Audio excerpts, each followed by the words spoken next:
Hi, everybody, and welcome to episode 6 of Two Gays, One Episode. I'm Alex. And I am GoatJesus. And GoatJesus, what are we going to be doing today? We're going to be talking about 2 episodes. Last episode we talked about 1 episode. Are they 2 episodes that are like 1? Yes, but this is a 2-parter special, I would argue. So yeah, we're doing for a 2 for 1. Last episode we did 1 episode. Because we're kind of slowing things down, and we're still slowing things down, but it makes sense to do these 2 together because it's a very Toji centric. It's like a Toji mini arc, so to speak. Yes. If they aired, they probably aired together. I don't know. Don't actually quote me on that. They probably didn't. I doubt it. I don't think they have flexible airing schedules in Japan. No. So we opened this episode. Also kind of individual stories, really, even though it is definitely a continuous narrative. It's really 2 different stories, kind of. Yeah. So we opened this episode with recapping the previous episode a little bit with what happened with Liliel, and it's Misato talking to Seele, and we already get more insight into the lore and world building here, where the angels are implied to be specifically going after the hearts and minds of the kid pilots, and I think Seele even says Seele even says this might be a foreshadowing for what's to come, or something like that. I don't know. And even Gendo is like, yes, and the angels are becoming smarter. They're more intelligent now. So, the angels are taking more strategic. Well, I don't think Liliel even tries to go to Terminal Dogma at all. No, Liliel's just after kind of fucking with Shinji, because that makes sense. Yeah.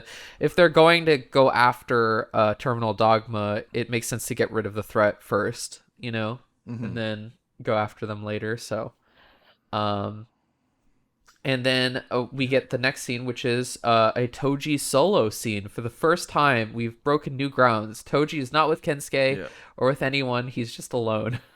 And he's kind of visit his sister, setting up the whole 2-parter where this is about Toji. Yeah, so this is telling us, as usual, Evangelion really likes to establish, I mean, this is most TV shows like to do this, gonna establish what this episode is about in this first opening scene. So this is about Toji. This is a Toji story.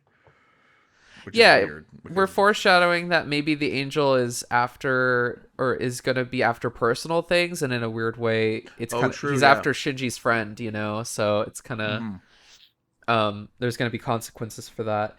But yeah, how do you feel about Toji? How do we feel about Toji as a character? That's my whole reaction. I think he's a good foil for Shinji. Shinji's small, innocent boy, and then Toji's just this dumb jock, but he's friends with Shinji, so I don't know. Yeah, Toji is he's the brawn of the operation. He's the rebel without a cause. He's the Marlon Brando with the dumb jacket. James Dean. And he's James Dean. He's wearing a tracksuit. He's just always wearing a tracksuit, even though everyone else has to wear a uniform. But people are like, Toji, shouldn't you be in uniform? And then he just punches his fist and is like, should I? And they're like, no, you don't have to be in uniform. And they run away. That old teacher who doesn't know what's going on in the classroom. And Kensuke's in the background. He's like, yeah, get him, boss, get him. Yeah, get him, Toji. Kensuke's the brain of the operation. It's kind of weird that they spend this episode developing Toji. They haven't really done it up to this point, other than him just being kind of the comic relief side character, a foil for Shinji. But now the last notable thing Toji did in my mind is hit Shinji over the head with a broom, and the last notable thing before that was taking off his pants down. With Asuka. Yeah, Flash Asuka. But here we're serious mode. Toji is going to the hospital, and he's very serious about this. He's like, I'm going to take care of my little sister. They're trying to make up for the lack of maybe development that they've done up to this point with him. Do you think it kind of works as a pity beat? It's almost so fast that you can't even. Yeah, it's I'm not really feeling that he's going to help his sister here. It might have been good to show him taking care of said sister, but maybe they didn't have the budget to do a new character design or something. So he's had new character design. Let's do Hikari's design and have her put her hair up or something.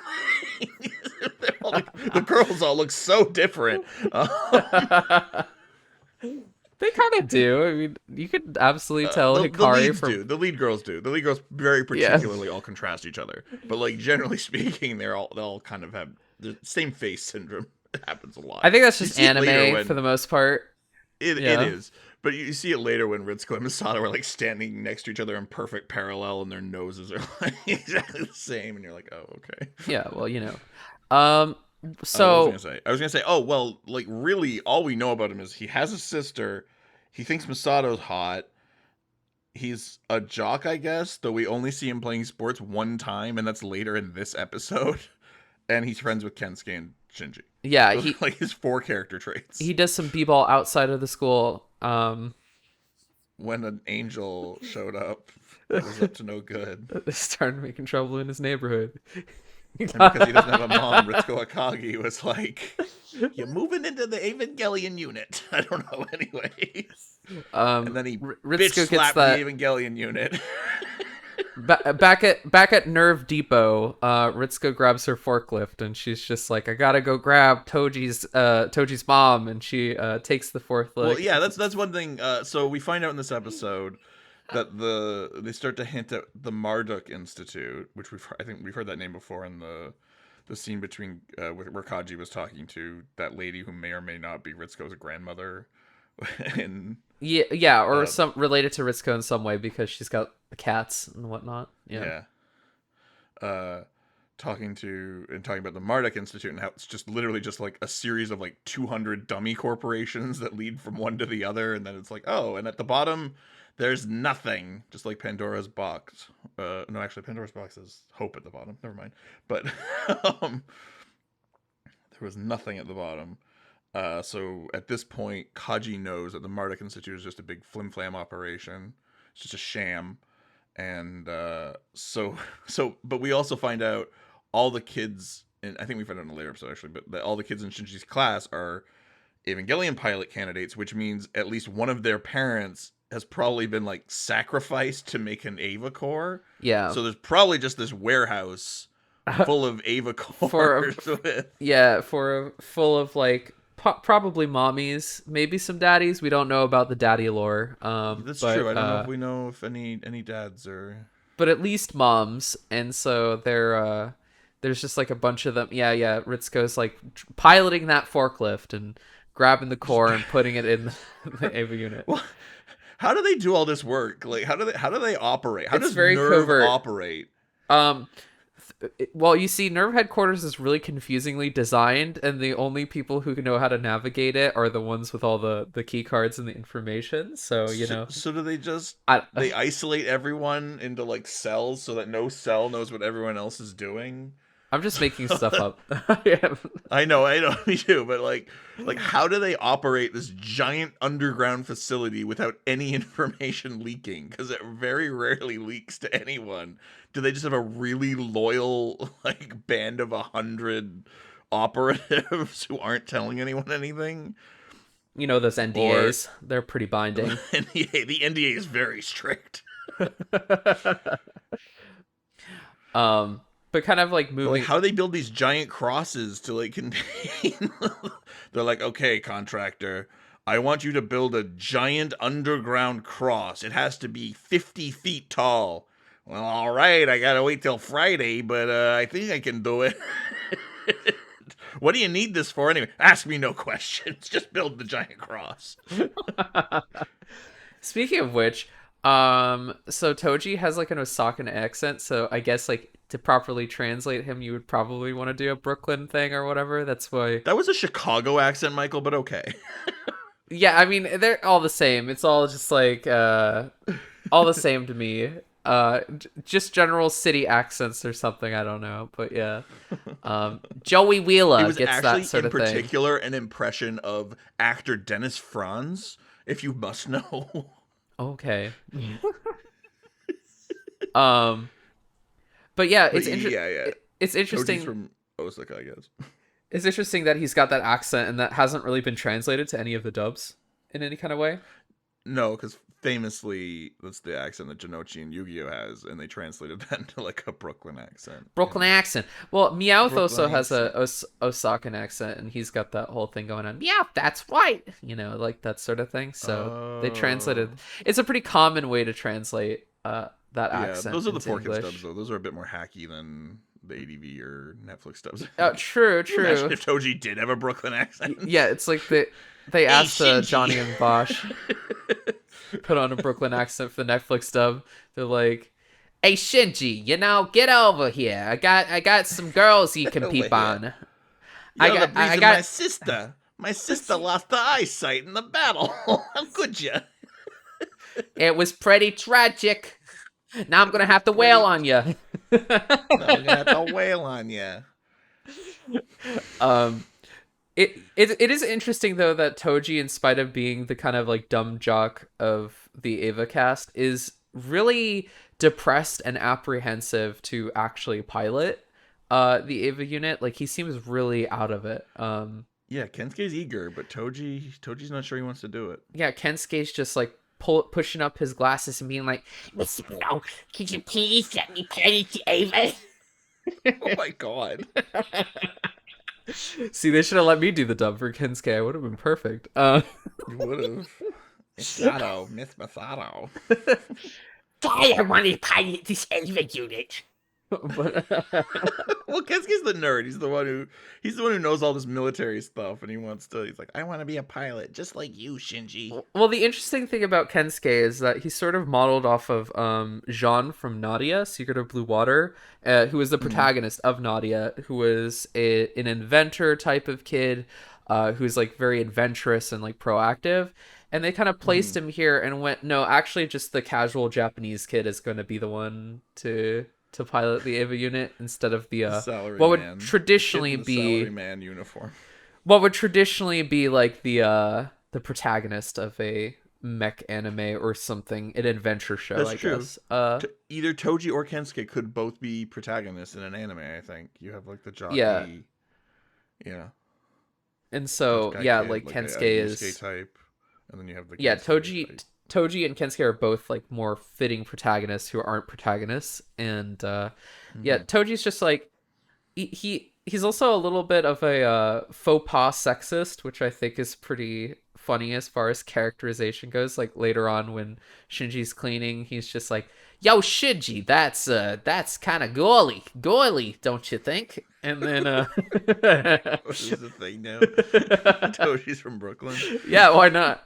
And so Okay. and Shinji's just like, "Well, I don't know. You get some real babes if you like clean, girls like that shit." And Tochi's like, "Oh my god, I have to reconsider my sexism." And, Masato finds cleaning extremely manly and hot. oh, I must resist. I must resist the siren's call I'm internally to clean. conflicted. The siren's Yeah, call. he's a bit of a meathead, and um, but anyway, yeah, like Yeah.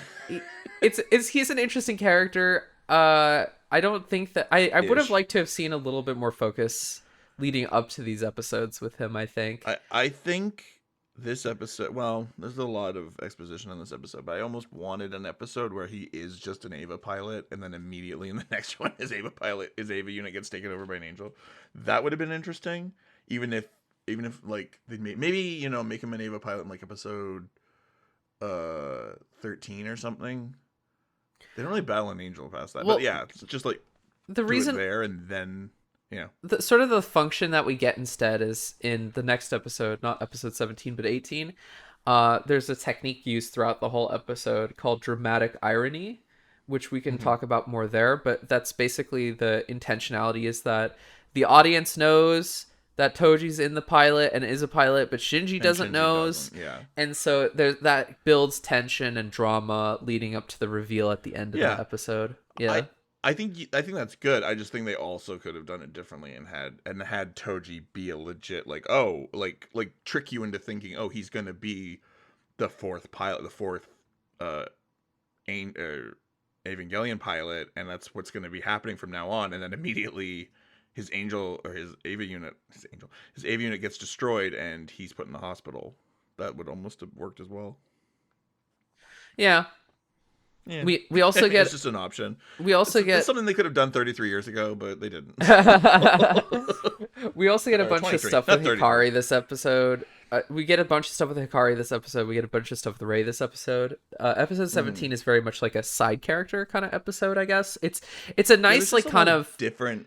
There's a lot of spinning plates, a lot of different things going on at once. It's a nice kind of break from how high octane the last one was, and I think you really did need something this kind of slow pace to buffer what happens in the next 2 episodes, you know, with this one. Yeah. So this acts as kind of a pretty good buffer for that. It gives us a lot of world building in this episode. We get a lot of discussion of not just Marduk, but kind of like Nerve's second branch and the USA kind of building Ava Unit, Ava Unit 3 and the S2 engines, which become important later. We get a bunch of stuff with Rei too. Where she's like the dummy plug, kind of leading up to the next episode with the dummy plug system. Yeah. Yep. They foreshadowed the dummy plug. Almost everyone gets a little piece of the cake. Even Kensuke. Yeah. Like Kensuke does, Toji does, Rei does, Risco does, Asuka does, Masato does, Kaji does, like Gendo. Maya does, I think even. Gendo's got a couple of moments. Gendo gets a lot. This is actually a really, like, ultimately this story, even though it's Toji's story kind of, it's really ends up being very much a Shinji Gendo story, though they don't really foreshadow that too much in this episode. I'm not sure if I like the script for this episode that much. I think Who wrote it? Do you know? it was Shinji Higuchi. Shinji Higuchi. Ano's fall guy. Yes. So Yeah. Shinji Higuchi, who Shinji Hikari was named after, famously took over Nadia, where it was like when it was going under. Basically, Ano, for whatever reason, the budget had ran out, and Ano didn't feel like working on it anymore, and so he just kind of left, and Shinji Higuchi took over until Ano came back later for the finale of Nadia with more money, and then was like, let me take over and finish this off right, you know? And so Shinji Higuchi is very much Ano's fall guy. I love that even in the rebuild in 3.0 plus 1.0, Ano uses that song at the very end of 3.0 plus 1.0 is a tribute to Shinji Higuchi's first directorial work, or at least a movie that he worked on called like Bye Bye Jupiter. And so like that that's like an homage to Shinji Higuchi. So Ano is like Shinji is an homage to Shinji Higuchi, so it's really interesting. You know, a lot of people like to say that Shinji is like Ano's self-insert, and in some ways he is, but he's also a kind of like I'm sorry, Shinji Higuchi, I'll make you the main character of my show because you've been taking so much of the brunt of my bullshit.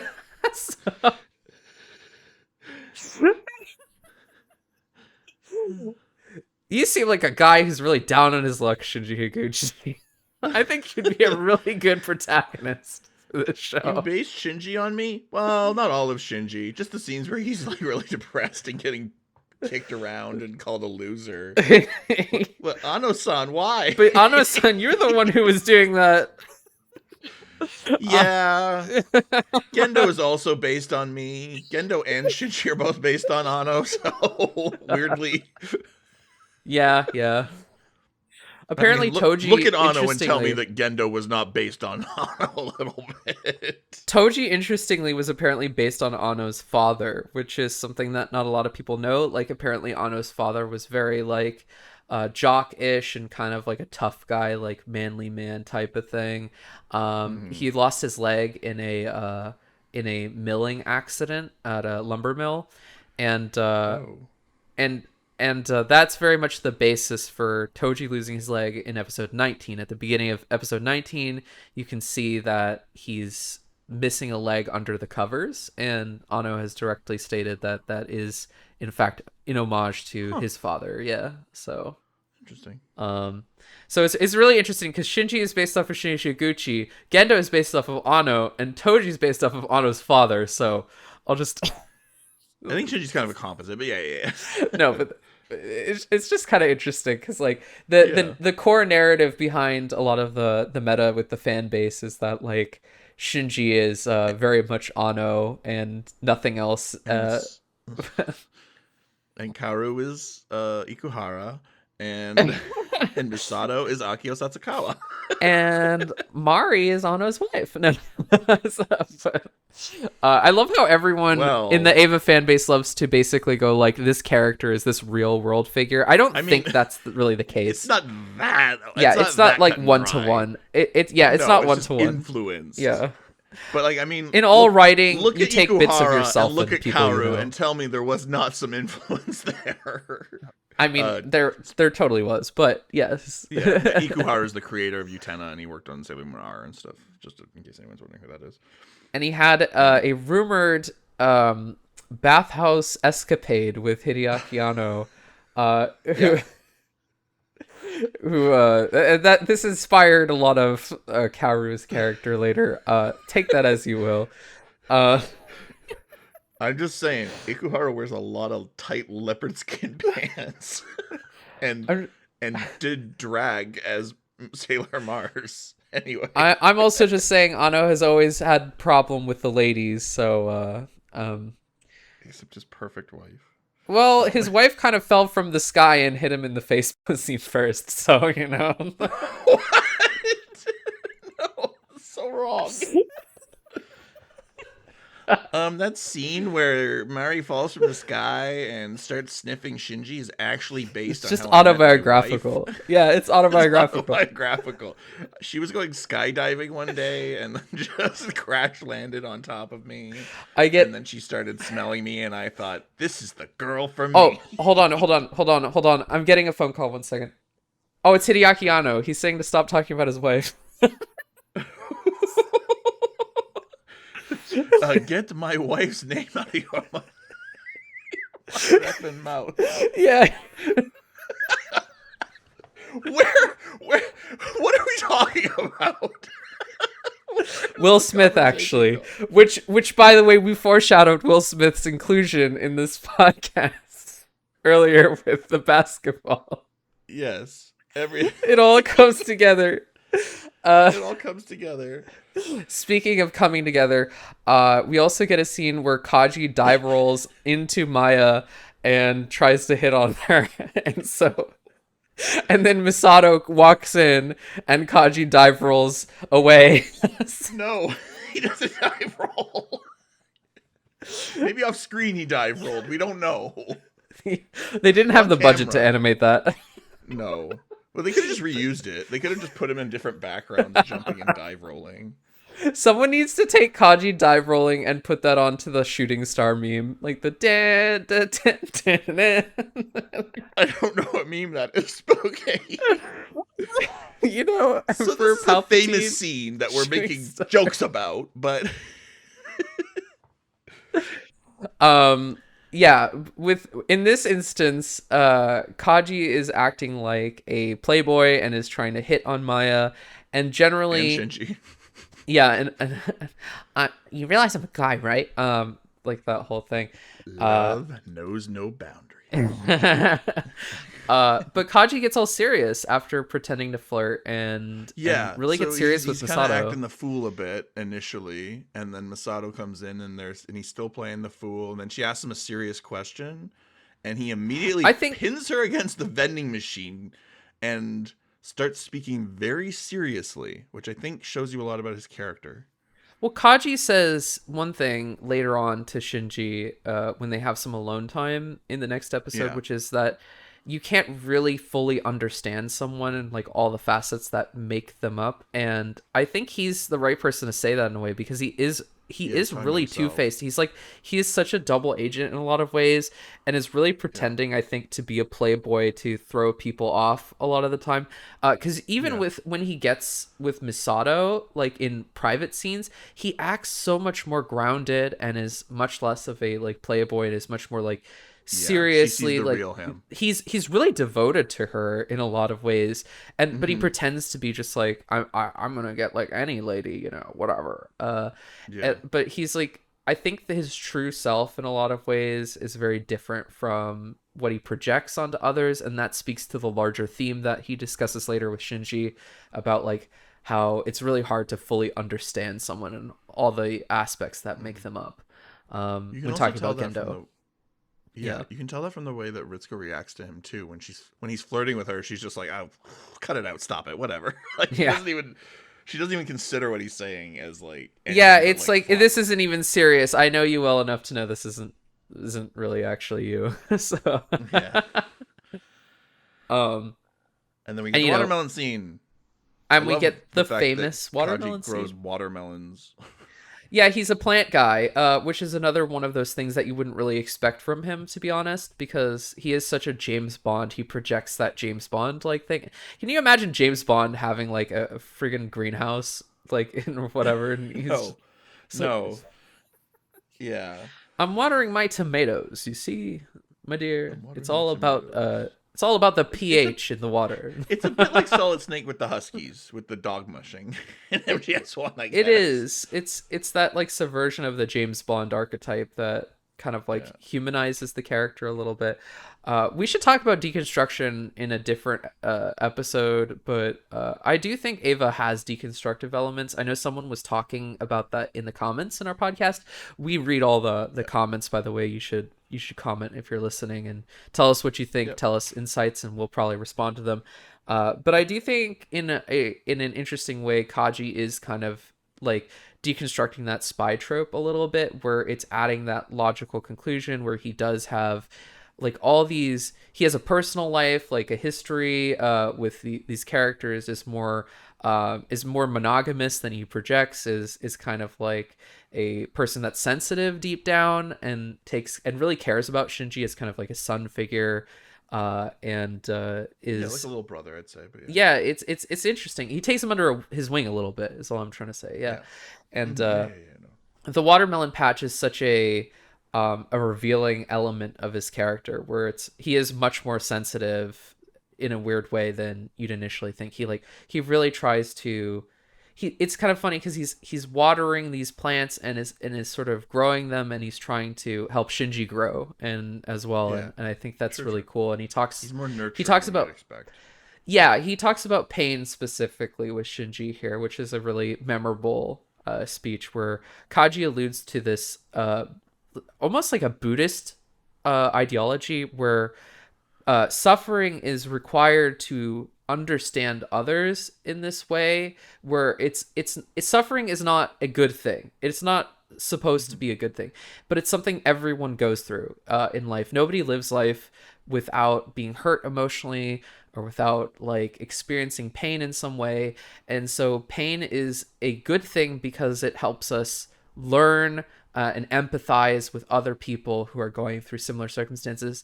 If you can't empathize with others, if you have like minimal kind of suffering in your life, it's you kind of do grow to be like a very heartless kind of person in a way.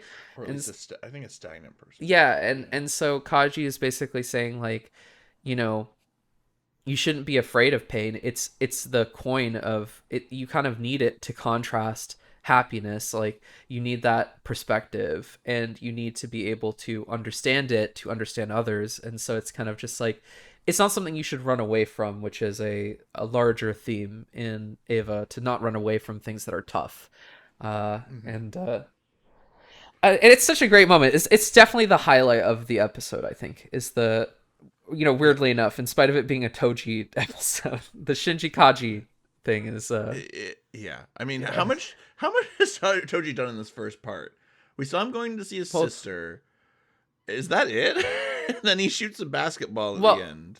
he goes to deliver homework to Oh, Ray he has the scenes with with Hikari. Shinji. I just blocked those out of my mind because I didn't care. Yeah, Sorry, he go has on. the scenes with Hikari. Hikari has like Hikari has a crush on Toji, and she Mhm. wants to deliver homework. We get some scenes earlier on with Ray where Ray is established to be needed to complete the dummy plug system, and so she's not going to attend school. So the teacher asks Toji to deliver homework to Ray, and Hikari volunteers and is like, I can do that. I could totally do that, and we can like make out on the side, I guess. And Toji's just like, Actually, I need my bro. Shinji. Shinji, you have to come with me. Yeah, bros before hoes, exactly. And And and that's how we get that whole conversation later with Toji being like, "Ew, that's not very like manly of you to clean." there is a little detail I like here, though. I like when she says, like, "You always buy your lunch, don't you?" And he's like, "Well, there's no one to cook it for me because my mom's in the Ava Core warehouse. She works there. She hasn't been home in Nerve Depot. years. The Yeah. Ava Core Depot." Uh, and so she's like, "I'll make you lunch," um, which sets up the ending. Um, and then yeah, so then they go over to Ray's, which sounds like it's a bar in StarCraft, actually, Ray's bar. But anyway, we're running a bar. Whoa, we're off topic in this episode. Yeah, but Shinji, despite the fact that the last time he went into Ray's house unannounced, he found her naked and pulled out all her underwear. Like, he just walks right in again. He's just like, well, we have to give her her homework. They just go right in, even though they don't know where she is. Yeah, and he like he just cleans up the place. I Yeah, think and then it's Shinji really starts interesting. cleaning up. There's a few scenes which humanize Rey a little bit more in this episode and continue her development, especially Yeah. caring for Shinji and stuff. Because when she finds out that Toji and Shinji have been cleaning, or well, Shinji has been cleaning, she kind of blushes a little bit and is like, "Wow, thanks," and then remarks how she's never even really thanked Gendo for anything. So Never that's thanked kind of a anyone for first. anything. Yeah, Yeah. it's like she can appreciate that someone did something for her, and that's a big revelation for her. Hmm. And we also get is it in the next episode that Ray confronts Yes. Toji? Yeah, okay, so we'll When talk they about have that their little then. conversation. Um Uh, yeah, and then I like the ending of this episode a lot. I like the little shot of well, like where Asuka finds out that Toji's the pilot, and then Shinji has a little conversation with Kensuke where they're talking about could Kensuke be the new Ava pilot, and Shinji has no idea. But I like that scene of him, even though I made fun of it, like him shooting the basketball and you see Hikari cooking. It's like, I don't know, it's just setting up. It's sort of thoughtful, even though it doesn't say anything. I don't think it means anything. It's just kind of a nice little thoughtful moment to end the episode on.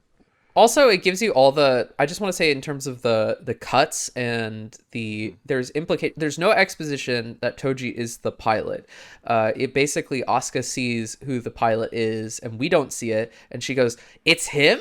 And kind of like you know Yeah, you could almost think it is Kensuke, actually. Yeah, you could almost, but then it cuts to a shot of Ava Unit 3 and then cuts to Hikari cooking for Toji and then cuts to Toji playing the basketball, and you get that it's Toji, like just from the way Yeah, it's they cut tell you together. through visuals. Yeah. Yeah.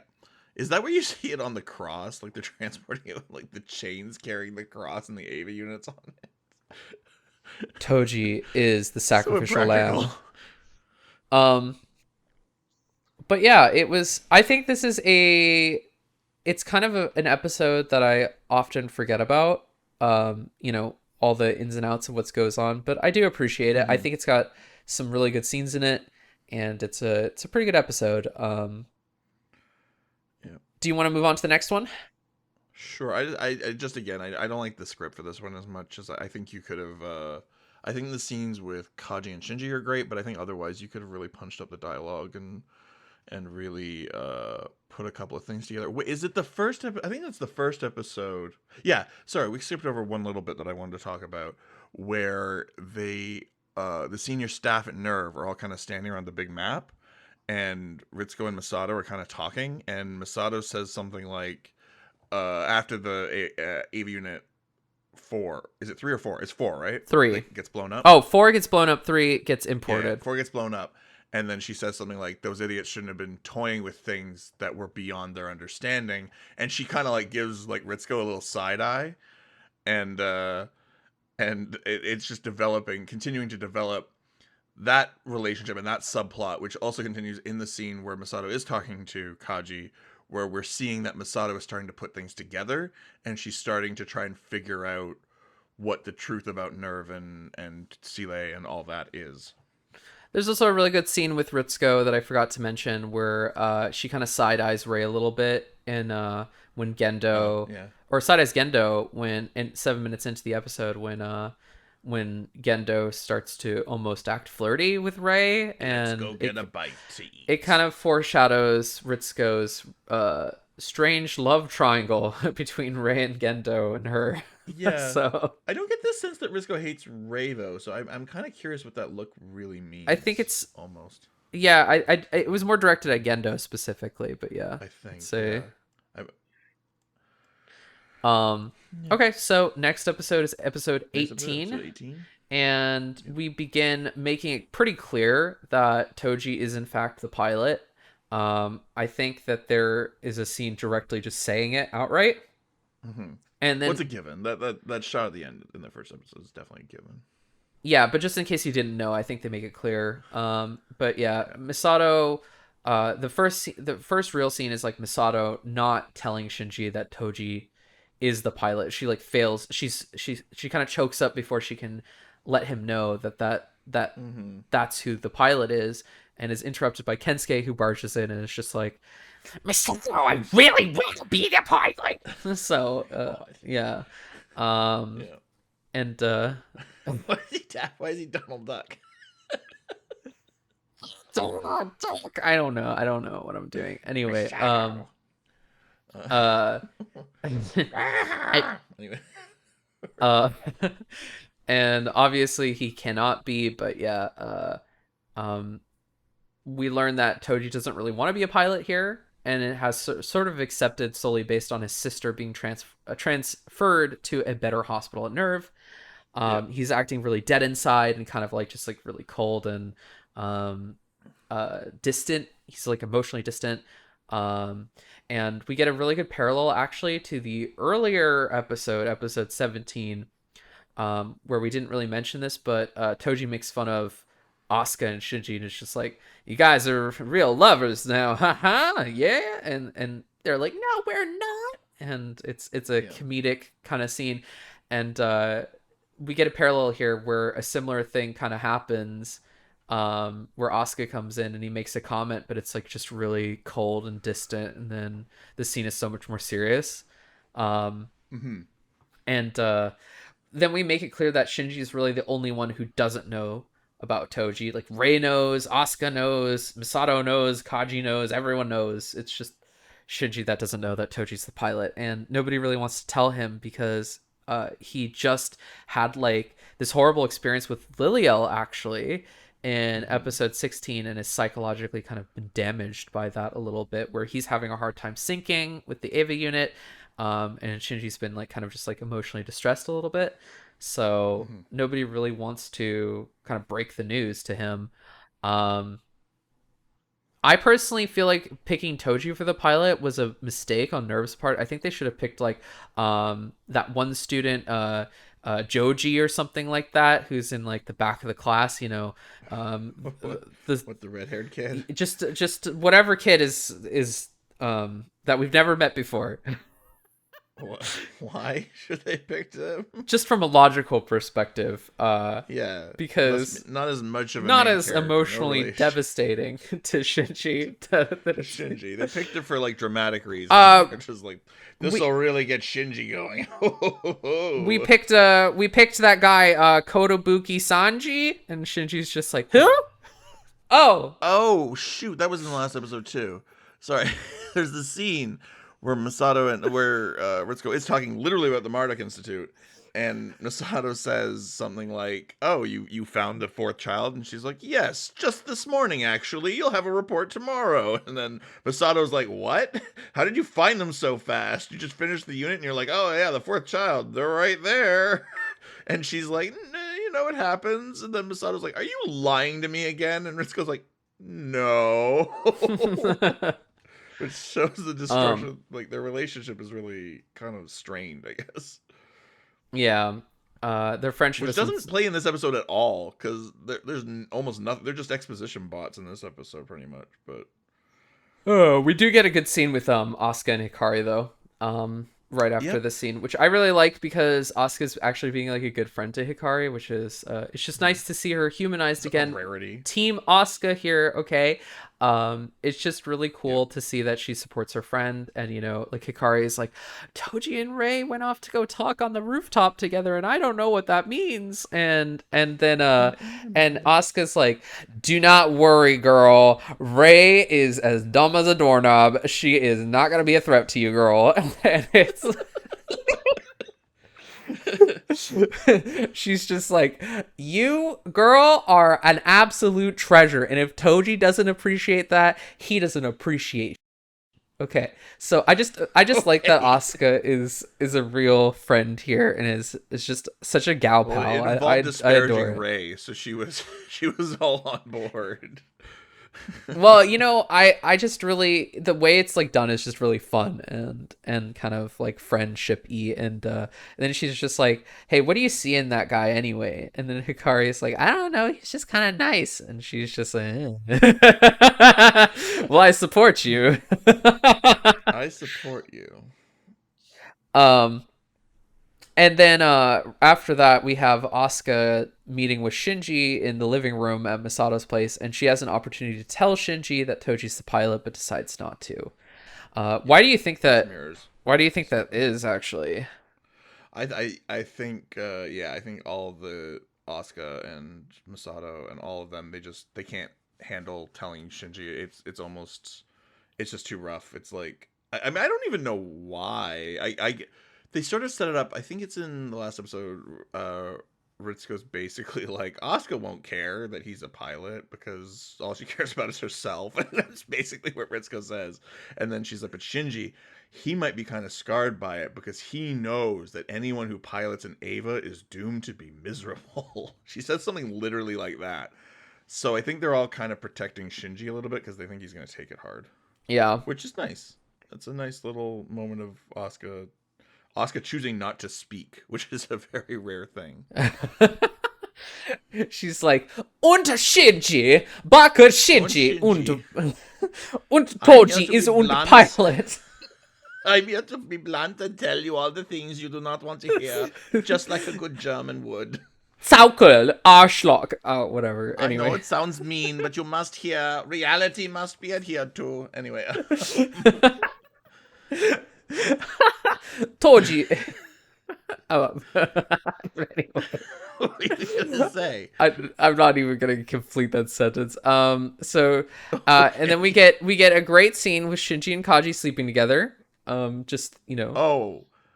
like Oh, right. bros That's a do. quick. Shinji's an easy date. I mean, Kaji just asked him out yesterday, and already, I And mean, already, to quote an excellent video, Asuka had her chance, Rei had her chance, Visato had her chance, even Mary had her chance, but no, it's Kaji. Kaji's the oh, what video is that? Oh, it's just this review of Ava 3.0 where he was pro Kaoru specifically, and he said even Oh, Kaji had his chance or whatever. Which, oh, I know that video. I know that video. Okay. yeah, if you look up Evangelion 3.0 review, you'll get this really funny. Well, it's kind of tragic in a way, but it is kind of funny. It's like a fan of Ava who has never seen the movie, really upset by the spoilers of the movie, and just ranting for 30 minutes about the movie. Okay. Yeah. Just Okay. fun fact, just some Ava trivia, Anyway. deep lore. Anyway, so Shinji and Kaji are actually talking about something really important, and it's probably my favorite scene in this episode. Yeah, it is also my favorite scene of this episode. Where Um, Shinji's just like, "You're always hanging out with my father. What's he really like?" And then Kaji's like, "Do you just ask everybody this, like what your dad is like?" And then Shinji's like, "No, I don't." And then Kaji's like, "It's actually Fiyutsuki who's always hanging out with your father, huh? Why don't you go talk to him?" I don't remember what comes of that. I don't think anything does. um, Kaji basically makes it clear that people will allow themselves to be known in certain ways, and you can't really fully know everyone from cover to cover kind of deal. It's sort of Yeah. futile to fully understand someone completely. And this ties into the fact that like he doesn't know what's going on with Toji. but also that Shinji doesn't know what's going on with just even Anybody. himself, because Kaji says like it's even almost impossible to learn everything about yourself. So it's Yeah. yeah, and it kind of deals with the broader And I've tried. themes I'm a of, spy. because like Ava is really about the relationship between man and woman, or metaphorically, like people, romantically and familially, and like it is about just human connection at its core. And Mm-hmm. Kaji is sort of this wise person making a kind of a thesis statement that it's, you kind of got to roll with people. Like what they give you is what they give you, and that's Mm-hmm. what you shouldn't really try and see the good in Gendo in a weird way, because he's already kind of a dick to you. So that's what he's projecting, and he's complex. He might have his reasons, but ultimately, uh it's futile to try and understand your father and why he did the things he did to you, and what makes him tick and everything there. Because Shinji doesn't actually confront Gendo in Neon Genesis, probably No. because Ano himself wasn't able to fully understand his own father before his father passed away. And so Yeah. it's kind of like this wisdom where you shouldn't like obsess over somebody you can't really understand. It's not. Yeah, and it's foreshadowing the ending too of this episode, largely. Yeah. Yeah. Which I think I've always really connected to that element of the show, where it's about like letting go, in a way of toxic people, and just kind of like self-love and not needing validation from people who don't want to validate you. And yeah, it's good. This ties into the broader themes. It's one of the more important thematic things, along with the watermelon patch episode. Funny enough, Kaji in these last two episodes is really being built up for the scene in episode 19, pretty well, Yeah. even more than Toji being set up for this episode. So that's funny. It's showing Yeah. that, because this is also Kaji has to step in because Masato has to go be with Ritsuko to set up everything for the Unit 3 launch. So they say, okay, Kaji, you go stay with Asuka and Shinji while I'm away, and Kaji does it, and that's kind of nice. And we start to see the developing relationship between Kaji and Shinji. It's also the first time we see Kaji for the first. It's in the first part. We missed. I guess there's a lot more going on in the first episode than we thought. But where Asuka comes in and she's like, "Hey, Kaji, how's it going?" And she like jumps on him, and he's like, "Not right now," and because he's like working, because he takes his work really seriously. And it's interesting that he had that reaction to her, because he usually just sort of like stares at her blankly whenever she does anything. He's like, yeah, But hi, Oscar, how's it going? Yeah.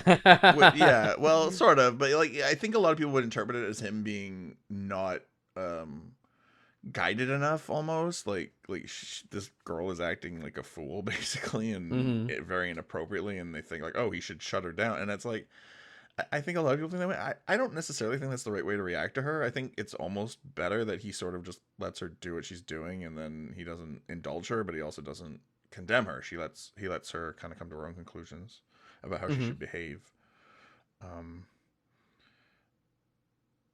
So, yeah. af- So it's a good scene. I just like this role.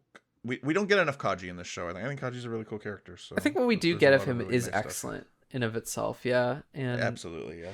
it's because he's such a memorable part of the series for me, in spite of not being in like Hmm. it, like statistically, like proportionally, not in it a whole lot, but when he's in it, he always makes an impression. He is just such Yeah. a interesting, like, because even though he is that womanizer James Bond person, he is the sage of the show in kind of a way, and that's such a interesting kind Yeah. of addition to an archetype like that. So later on in this episode, Unit 3 is taken over by the Angel. Um, you know, uh, an Angel kind of Yeah. like So that's the next scene. takes over Unit 3 with, They do the launch. They do the launch with Ritsuko and yeah. Masato, and immediately it looks like everything's going really good. But then, Dun as dun happens with dun. Evangelion, The blood everything goes pattern is wrong at a moment's blue. notice. Yeah. But the blood pattern is orange, actually. But yeah. It's an angel for sure. Both Ray and Asuka No, are they don't know if it's an angel. Right. They Okay. said, they said the blood pattern is orange. It's impossible to know if it's an angel or not. The blood pattern is certainly a thing. It's It's probably an murky. It's angel. maroon. What does that mean? And both Ray and Oscar are pretty taken out pretty quickly by Yeah, there's the Unit action 3. sequence. They have a longer action sequence here with Bardiel.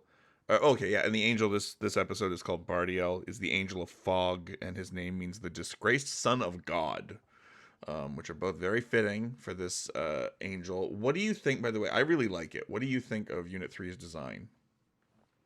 Oh, I think it's pretty cool. It definitely looks more imposing with the whole black like facade than any of the other units in a way.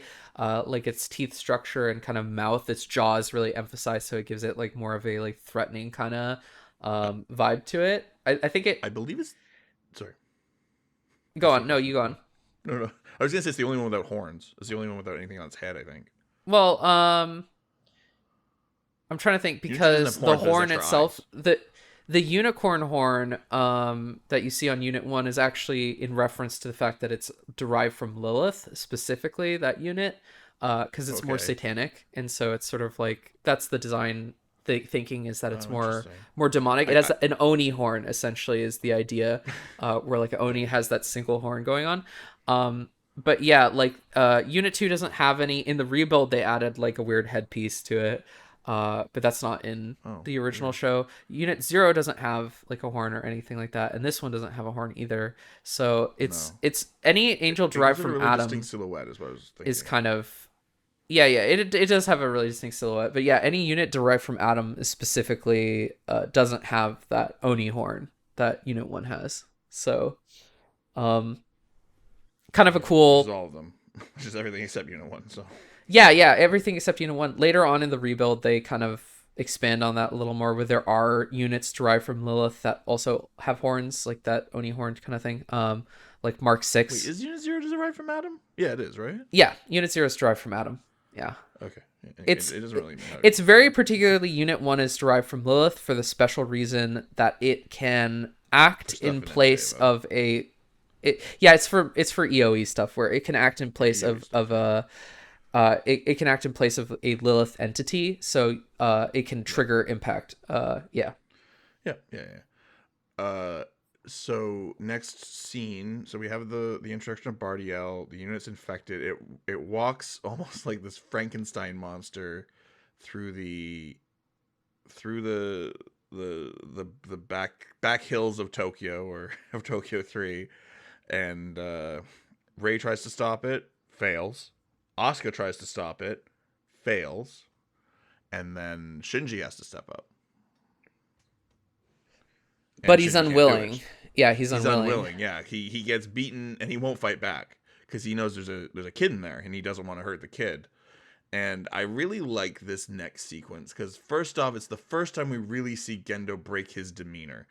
Just like with Kaji, it's the first time we really see Gendo kind of lose it a little bit. And in the dub, the original ADV dub, I think Tristan McAvery did a really good job with the dialogue here. I remember that distinctly. It's really interesting how different the two performances here, because you have in the Japanese, even when Gendo's yelling, he's kind of just really low key and kind of understated, but Tristan McAvery really pumped it up and really built up to that moment of he added a cadence to it, a story to this set of dialogue as Gendo's anger builds through the scene, which fits the animation at least. It doesn't really fit the original actor, but it's fine.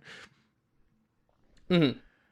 Yeah, and so effectively, it ends up being that Gendo was ordering like he says, activate the dummy plug. This dummy plug thing that we've had foreshadowed. We don't really know anything about the dummy plug at this point, correct?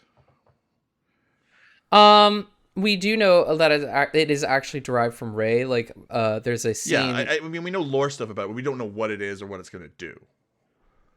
Yeah, we don't know the function of it, essentially. It is kind of Yeah. like just a mystery. It's like, oh, there's this dummy plug and it can act in place of a pilot. They do say that, but we don't know like how that's going to work or what that's going to look like or when that's going to happen. And apparently Unit 1... Well, they do. Yeah, they do describe it a little bit. They say like, oh yeah, it can act. Yeah, it emits. It has no.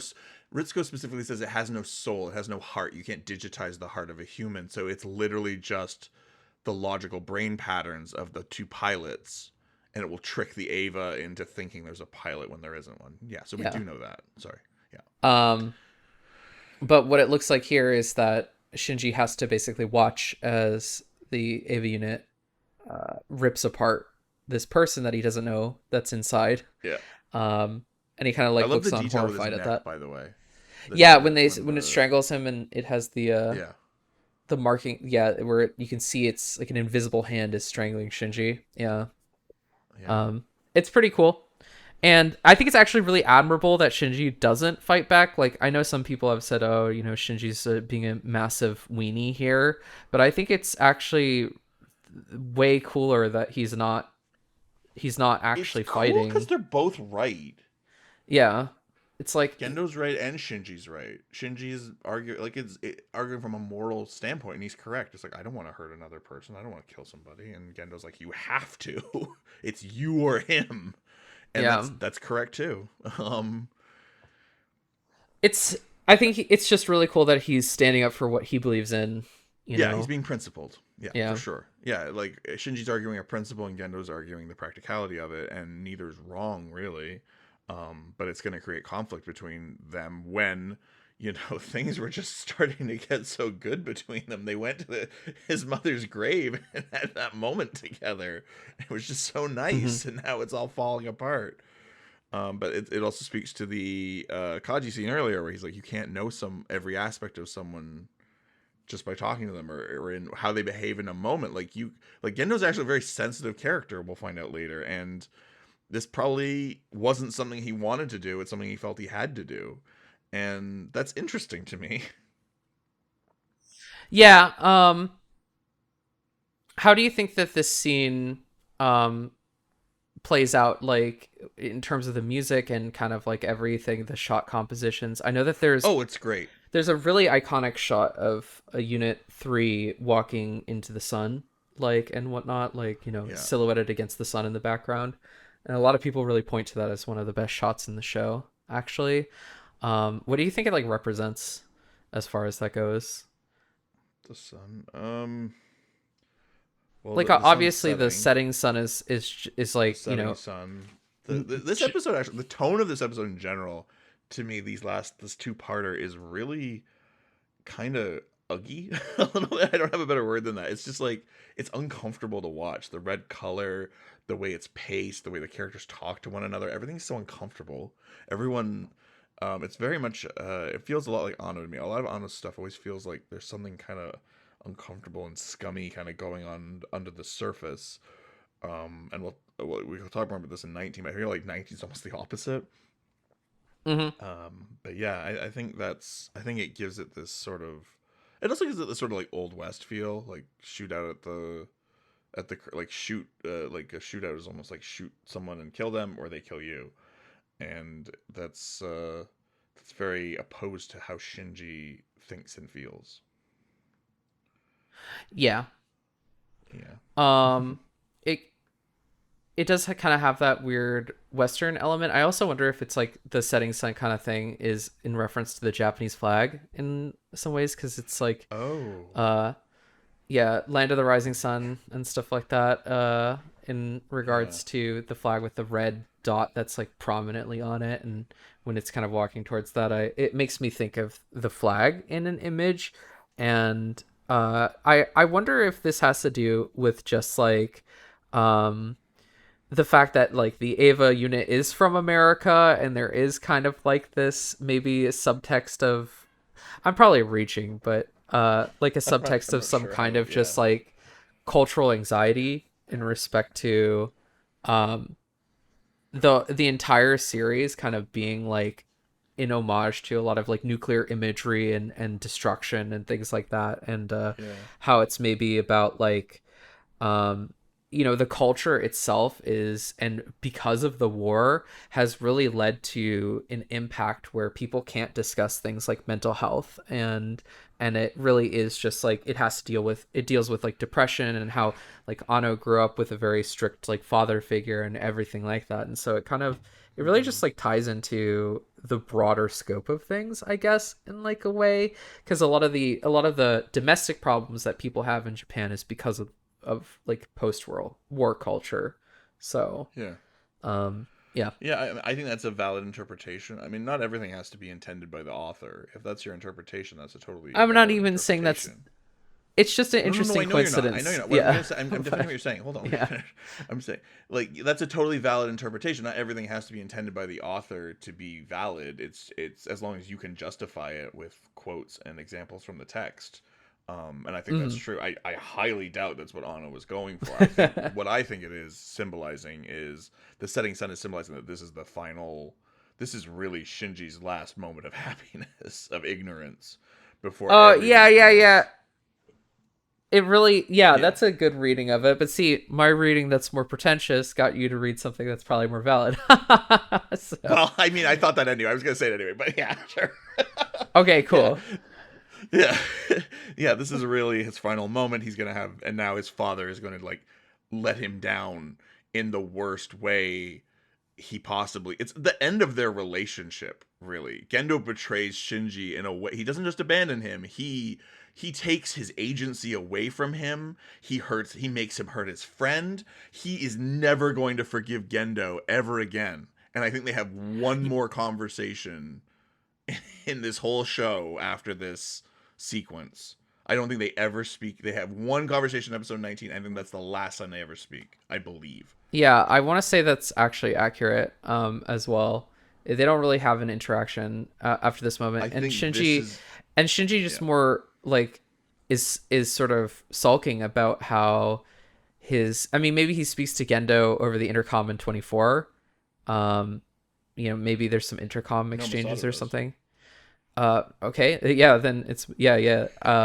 But I'm pretty sure it's Masato that's like, you have to go. Yeah, anyway, he yeah. pretty much just like is like, how could father get me to do something this terrible, kind of, and that's like, yeah, that's pretty much what's on Shinji's mind as far as him and Mm-hmm. his father's relationship goes. It's his father got him to do something that, even though it saved his life, he doesn't feel comfortable with it. It wasn't a good thing. It was basically um a forced, yeah, his power was completely taken away from him, very Mm-hmm. mentally scarring kind of situation. And uh it is kind of the end of their relationship. Yeah. um Yeah. It's gruesome. he, It's a gruesome scene, he too. stops wanting approval from his father from here on out and begins looking for it from other places. Yeah. That's really important. Yeah. um He stops asking people about his father every 5 minutes. yeah. That's almost, yeah, it's almost the bookend when Kaji's like, "Are you just asking everybody about your father all the time?" That's almost the bookend of it, because he never shows an interest in him ever again. Yeah. I think this is where he decides, and it comes up more in the next episode, but this is where he decides, like, Gendo's just worthless. He just wants nothing to do with him. Um, and so yeah, dramatic irony was totally a thing that was used throughout the Yeah, scene to build yeah, absolutely. tension. And when it gets revealed to Shinji that it was Toji when he sees it, we've known the whole time as the audience, and we've just been Mm-hmm. like aching for what's going to happen. It's a very tense moment. Even if you don't really care about Toji, you still care about what Shinji's going to feel about it. And so when it gets revealed and Shinji's just kind of horrified, it kind of perfectly sets up him running away in the next episode. Yeah, Um, it feeds directly into the next episode. yeah, it gets the audience on the edge of their seat, and it really pays off when, Misato still fails to tell Shinji in time that it was Toji before he just sees it in himself, tying into the beginning. Um, Yeah, Masato and Risco and survived the explosion with no explanation at all. They're just fine. and then you get this really kind of sad, dramatic irony with Hikari making food, and she's like, "I wonder what Suzuhara will I think about wonder, my food I I wonder what's made." gonna happen tomorrow. Yeah, But interestingly, Toji gets away with just losing his leg here, I guess. yeah. But in the manga, and really you could argue dramatically, he should have died almost. And I know I'm glad he didn't. How do you feel about it? I'm really glad Toji didn't die. I think it would have really hurt the overall structure of the later half of the show, because if Toji died here, it's going to take away from Rei kind of dying later and Kaoru actually super dying later. So it's Yeah. by Shinji's hand, and if it's like Toji dies in a way that's like kind of sort of by Shinji's hand here, it's going to take away from the devastation that killing Kaoru had, and the entire character dynamic in EOE and EOTV going forward to the very end. Like his sort of it's a descent story, or it's a descent arc in this phase of the story. And so if you have it be that, oh, Toji dies here and Shinji accidentally was like sort of kind of involved with killing him, like, his father forced him to kill Toji basically. It would kind of tarnish the and lessen the impact of the deaths that happen later. Yeah, you gotta have somewhere to go, I think, is the key thing here. Yeah, exactly. And so, but Toji's effectively dead. I believe you mentioned while we were talking about this beforehand, but Toji's gone. He has one more scene. Yeah, he's got like one more scene in the next episode, which is kind of a goodbye to him. It's kind of his. Yeah. Everyone gets evacuated. Yeah. Everyone gets evacuated a couple episodes later, and I don't think he appears again after the next episode. So. Yeah. And yeah, he died in the manga, but honestly, yeah, it actually did have that effect on me where it lessened the impact. And Anno claims that he probably would have killed Toji, but the executives told him that kids can't die in his show. And I'm not really convinced about that, because Rei pretty clearly dies, even if she technically comes back, and Kaoru is like giga dead, but he's an angel. Can you imagine but watching technically, Evangelion and like taking it at complete face value and Rei dies and be like, oh, I guess she was fine all along. That's good. Yeah, the executives, like Anno comes in and he's just like, look, she's not dead. She comes Look, back. she's in the next scene. It's like Dragon Ball or something. I don't know, but they wished for her to come back to life. Okay. Yeah, there might be some element of Rei and Kaoru's inhumanity making it more acceptable to the executives somehow, but I don't know. But this is one of those things that's like a happy accident type of thing, because if Anno did kill Toji, it probably would have had a I just think it's not important enough he's not important enough to kill him, and I don't think it adds enough to the storytelling. Yep.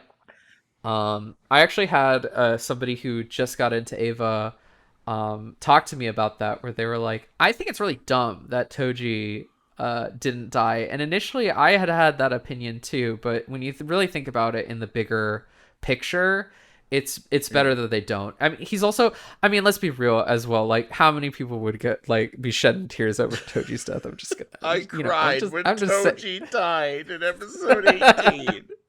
I can't believe he's gone. Yeah, and it would affect the entire tone going forward in a really negative way, I think, because if Shinji had killed Toji, even accidentally, I'm pretty sure he would be way more emotionally devastated in episode 19, and it wouldn't make him coming back and returning to pilot feel quite as satisfying, in my opinion. Yeah, for sure. I think you also I like that scene in the next episode where Toji gets his last little. It's a really small scene, and we'll talk about that. But it's just a nice little scene. So yeah. But anyway, that's been this. Do you have any final thoughts about the episode? Nope. I don't. Either. Yeah.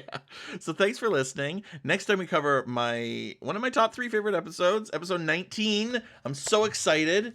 If you enjoyed this episode, please subscribe to us on Patreon. I'd really appreciate it. It's www.patreon.com/grandrose, GRANDROSE, all one word, Grand Rose. Yeah, and I'm really looking forward to recording the next episode. So see you then. This has been GoatJesus. Goodbye. This has been Alex. I don't know. I was trying to figure out how to quote. It's better than the current pilot, and there's no way to do it. I like that read. Okay, that's all I have to say. See you later. Bye.